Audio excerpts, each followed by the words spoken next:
In this lesson on coordinate geometry, we are going to learn about the section formula, meaning that if you are given a line segment AB and if you are given a point P such that it divides that line into some ratio, that ratio being m is to n, what are the coordinates of this point P, x, y?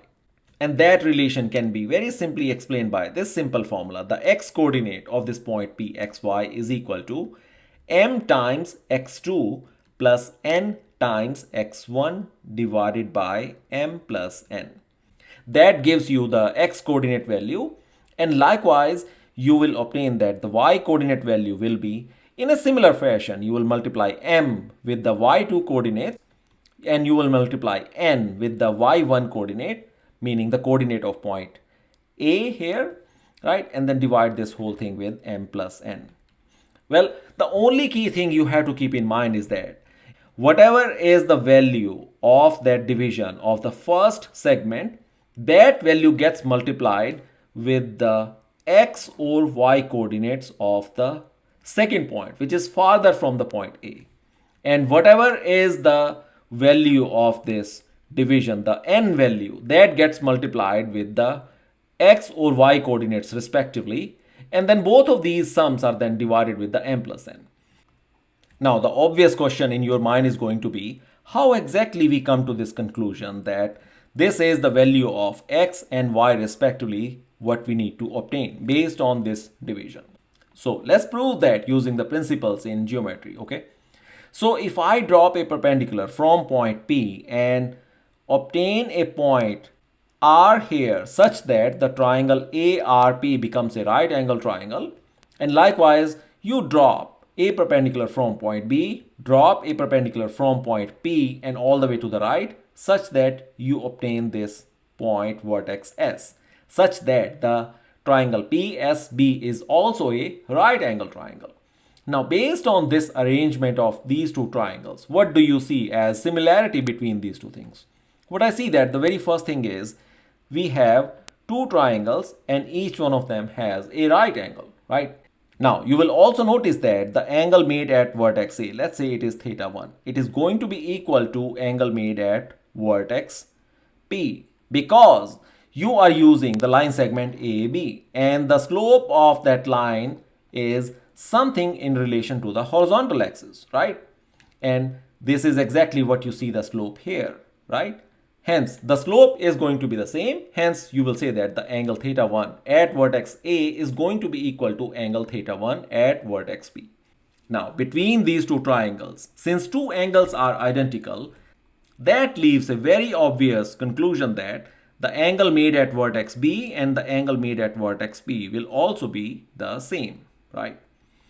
So you have two triangles, they might be of different sizes, but they are similar in their angles using the AAA criteria, correct? Remember that discussion in our triangle comparison.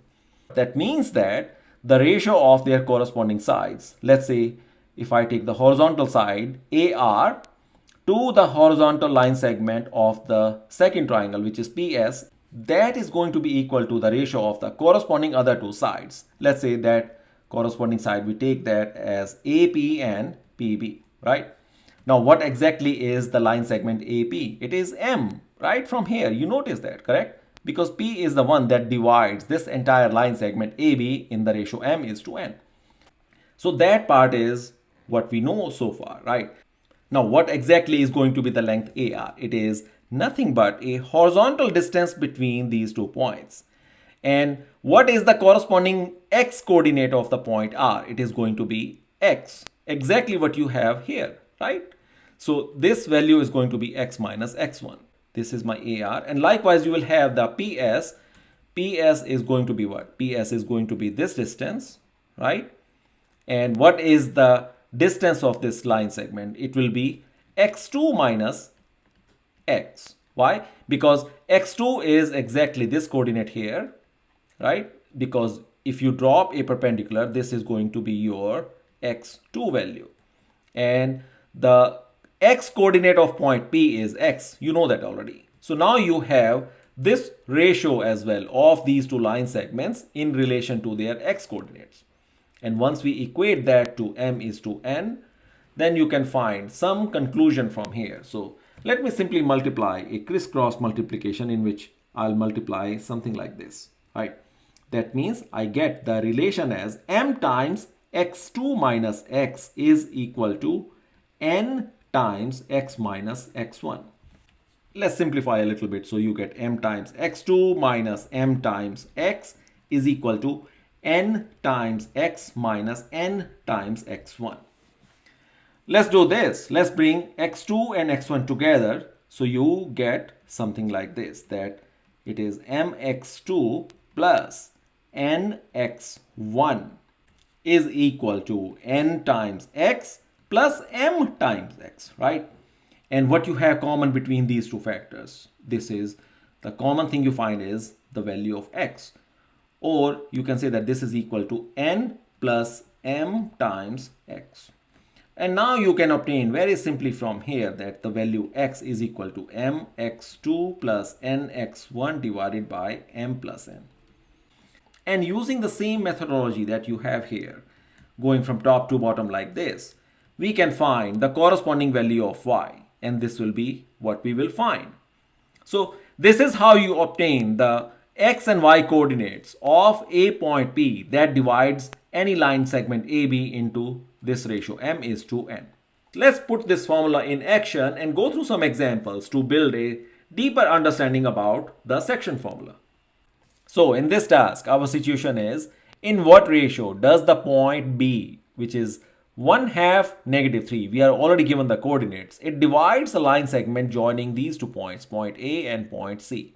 Okay, let's construct a diagram. Let's say this is my point A, which is -3, -6 on the xy coordinate plane.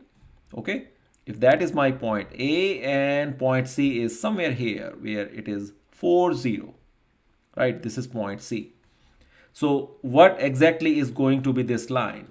It will be something like this, right? And then you have a point B, which is 1/2 -3. Let's say this is point B. We are supposed to find the ratio of the line segment AB to BC. That is what we need to find. Let's imagine that this ratio is k is to 1. So this value is k is to 1. If you are given this ratio, how would you obtain these coordinates? We will simply apply the section formula, meaning I'll take the value of k, multiply that with the x coordinate of point C, which will be 4, and then I will add to it, I'll take this value of 1 and multiply with the x coordinate of point A, which is 1 times -3, and then divide this whole thing with k plus 1, which is the sum of these two values of the ratio, right? And this has to be equal to the x coordinate, which is 1/2. You can obtain the similar thing in which you will say that the y coordinates will be k times the y coordinates of point C, which is 0 plus 1 times the y coordinates of point A, which is -6, and then you will divide this whole thing with k plus 1. And this also has to be equal to this value -3, the y coordinate of this point B, right? So this is -3. Now I can pick either this value or this value to find the unknown k. I'll go with this value because you already have 1, 0 here. So it just makes the computation a little bit easier. So if I pick this value, then I'll say that k plus 1 times -3 is equal to -6 because this becomes 0 anyway, right? So simplify -3k, -3 is equal to -6. Or -3k is equal to -6 plus 3, which is -3. Or based on this, you can say that the value k is equal to 1 because you will simply say that -3 cancels out with -3. So we just found that this value of k is equal to 1. So this ratio is 1:1. It was very simple for us to find. All you need to be careful is about how do you apply the section formula, which is what we did here, and that's exactly is the objective and learning in this tutorial.